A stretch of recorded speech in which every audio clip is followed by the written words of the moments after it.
इस वीडियो तक अगर आप आए हैं तो सीटेट एग्जामिनेशन के बारे में आपको मैं बता दूं कि संपूर्ण जानकारी आपके दिमाग में जो भी क्वेश्चन होगा सीटेट सेटेट वो सब क्लियर करने का प्रयास किया। अगर कोई ऐसा पॉइंट आपको लगता है, आपको डाउट्स है, तो आप कमेंट करके क्लियर कर सकते हैं, पूछ सकते हैं। इस वीडियो में आपको एग्जाम पैटर्न क्या होगा, इसका सिलेबस क्या है, ऑफलाइन मोड में एग्जाम या फिर ऑनलाइन है, फीस कितनी है, बहुत सारे ऐसे डाउट्स जो आपके दिमाग में वो सब क्लियर करने का प्रयास करूंगा। साथ ही साथ आपको बता दूं कि हाल ही में फिर बहुत ही जल्द आपको बीपीएससी का आपका फिर एक 1 से 1.5 लाख वैकेंसी फिर से अब बिहार में आने वाली है। आपको सीटेट क्वालिफाइड इसलिए भी कर लेना चाहिए क्योंकि आपको ताकि वहाँ की वैकेंसी देखने को मौका मिले। अभी एक वैकेंसी निकल चुकी, बहुत सारे कैंडिडेट जो जिनका 90 मार्क्स नहीं थे या फिर सीटेट को क्लियर नहीं कर रखा था, वो कैंडिडेट पार्टिसिपेशन उनका नहीं हो पाया, तो सीटेट को क्वालिफाइड करना आपके लिए बहुत जरूरी है इसलिए। और चलिए वीडियो को शुरू करते हैं। सीटेट एग्जामिनेशन की मैं आपको बताऊं वैलिडिटी की बात करूं तो इसकी वैलिडिटी बेसिकली पहले क्या था, 2021 से पहले अगर आप एक बार सीटेट क्वालिफाइड कर लेते तो आपको जो सीटेट की मार्कशीट थी वो बेसिकली 7 ईयर्स तक आप किसी भी एग्जाम गवर्नमेंट एग्जाम के लिए अप्लाई कर सकते थे। उसके बाद अगर आप अप्लाई करना तो आपको फिर से सीटेट को क्वालिफाइड करना होता था। लेकिन 2021 के बाद ये कर दिया कि आप कभी भी आप सीटेट को एक बार पास कर लेते तो ऑल लाइफ ऑफ सीटेट की मार्कशीट को वैल्यूएबल होगी। जैसे कि हमारी हाई स्कूल इंटर की मार्कशीट होती है, एक बार हम क्वालिफाइड कर लेते तो ऑल लाइफ मार्कशीट को यूज करते हैं। इसके बाद बहुत सारे कैंडिडेट्स के ये स्टार्टिंग में था 2021 से पहले कि कैंडिडेट्स जब थर्ड सेमेस्टर में बीएड बीटीसी के या डीएलएड के थर्ड सेमेस्टर में होते थे तब उनकी जो सीटेट क्वालिफाइड माना जाता था। लेकिन आपको बताऊं 2021 के बाद ये रूल्स बन गया कि आप किसी भी सेमेस्टर में, यानी अगर आपने डीएलएड में एडमिशन बस कराया या बीएड में एडमिशन बस करा लिया और 1-2 दिन ही बस क्लास कर लिया, उसके बाद आप कभी भी सीटेट क्वालिफाइड कर लेते तो आपका सीटेट जो होगा वो वैल्यूएबल होगा, मान्य होगा। पेपर मोड की बात करूं तो पेपर मोड इसका जो होता है पहले बेसिकली ऑफलाइन था 2011 से लगाकर, लेकिन बीच में दो साल तक सीटेट ने बेसिकली इसको ऑनलाइन मोड में ट्राई करने का प्रयास किया। 2 साल कराया भी लेकिन सक्सेसफुल नहीं हुआ। तो इसने क्या किया बेसिकली, इस टाइम पे अगर बात की जाए तो इसका मोड जो वर्तमान में ऑफलाइन मोड है। टाइम की बात करूं तो पेपर में आपको टाइम जो बेसिकली मिलते हैं वो, क्योंकि 150 क्वेश्चन होते हैं और 150 क्वेश्चन के हिसाब से 150 मिनट भी मिलते हैं, तो आपको इस परीक्षा में आपको 150 मिनट यानी आपको ओवरऑल 2.5 घंटा का टाइम पीरियड मिलेगा। और कोई नेगेटिव मार्किंग नहीं होती इस परीक्षा में। कुछ क्वेश्चन अगर आपको आप नहीं भी आता तो कैंडिडेट्स तुक्का भी लगा देते हैं, अगर वो क्वेश्चन सही माना जाता तो उसका प्रॉफिट मिलता है, मार्क्स मिलते हैं पूरे ओवरऑल। पेपर लैंग्वेज की बात किए तो बेसिकली इस पेपर में आपको 2 बाइलिंगुअल पेपर होता है, 2 लैंग्वेज में पेपर देखने को मिलता है, हिंदी और फिर एक इंग्लिश। पेपर जो मैं उन लैंग्वेज की बात कर रहा हूं जो पेपर की लैंग्वेज है। मैं आगे आपसे डिस्कशन करूंगा, पेपर में 2 लैंग्वेज पूछी जाती है, किसी 2 लैंग्वेज का चुनाव किया जाता है, उस पर आगे डिस्कशन करूंगा आपसे।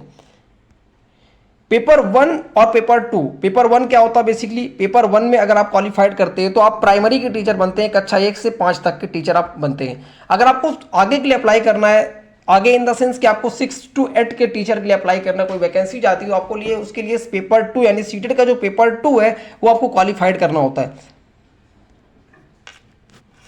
इसके बाद आपसे डिस्कशन करूंगा पेपर 1 का बेसिकली सिलेबस क्या होता है। सिलेबस की अगर बात की जाए तो इस पे 30 क्वेश्चन सभी पार्ट से आते हैं, यानी 5 पार्ट होते हैं, 5 सब्जेक्ट होते हैं और सभी सब्जेक्ट से आपका बता दूं कि 30 क्वेश्चन पूछे जाते हैं और 30 क्वेश्चन होते हैं।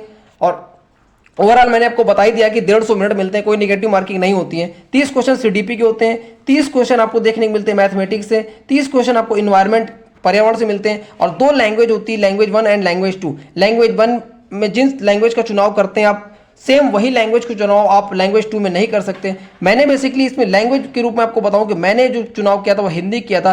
किसी भी लैंग्वेज का चुनाव कर सकते हैं आप, संस्कृत है, उर्दू है या फिर बांग्ला है, जो भी आपको आती है। सेकंड लैंग्वेज के रूप में मैंने संस्कृत का चुनाव किया था। कैंडिडेट्स इंग्लिश है, जो भी लैंग्वेज उनको आती है अपने हिसाब से चूज कर लेते हैं, लेकिन आप सेम लैंग्वेज का चुनाव लैंग्वेज 1 और लैंग्वेज 2 में नहीं कर सकते हैं।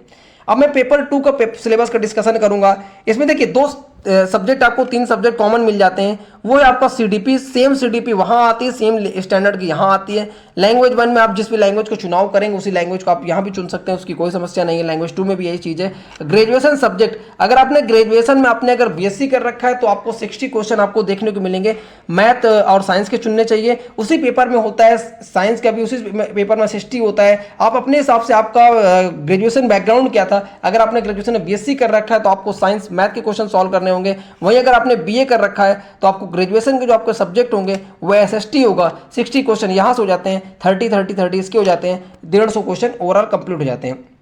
अब मैं बात करूंगा इसके क्वालिफाइंग मार्क्स क्या है। मैं आपको बताऊं बेसिकली जनरल और ईडब्ल्यूएस कैंडिडेट्स के जो क्वालिफाइंग मार्क्स है वो 90 मार्क्स है। 90 मार्क्स अगर आप कम लाते हो तो आप डिस्क्वालीफाइड माने जाते हो, वहीं बेसिकली आप 90 मार्क्स से एबव लाते हो तो आप क्वालिफाइड माने जाते हो। मैंने इस परीक्षा को 3 बार क्वालिफाइड किया। मैंने जब पहली बार क्वालिफाइड किया तब भी 98 मार्क्स के साथ, फिर दोबारा दिया, लगातार मैंने 3 बार इस परीक्षा क्वालिफाइड किया। पीआरटी को 3 बार और जूनियर को मैंने 2 बार क्वालिफाइड किया। ओबीसी और एससी एसटी कैंडिडेट्स की मैं क्वालिफाइंग मार्क्स की बात करूं तो 82 मार्क्स होता है इसका क्वालिफाइंग मार्क्स। लेकिन मैं आपसे बोलूंगा अगर आप ओबीसी एससी एसटी कैंडिडेट्स हैं फिर भी आपको प्रयास करना चाहिए कि आपको 100 प्लस मार्क्स गेन करना चाहिए, क्योंकि अभी हाल ही में बीपीएससी का पेपर हुआ और अदर स्टेट में आपको बता दूं कि बीपीएससी ने क्या किया 90 प्लस मार्क्स वालों की ही एंट्री किया, क्योंकि आप सिर्फ जिस स्टेट में वहां उस कैटेगरी में गिने जाते हैं, अदर स्टेट में जैसे आप एंट्री मारते हैं किसी परीक्षा के लिए आप जनरल कैंडिडेट्स के रूप में गिने जाते हैं। आपको बताओ तो ये थी ओवरऑल सीटेट एग्जामिनेशन से ओवरऑल मैंने एक एक चीज को क्लियर करने का प्रयास किया, सीटेट से रिलेटेड सभी संपूर्ण जानकारी थी। और चैनल पर नए चैनल को सब्सक्राइब कर सकते हो और वीडियो को अधिक से अधिक शेयर कर सकते हैं। Thank you watching for my videos.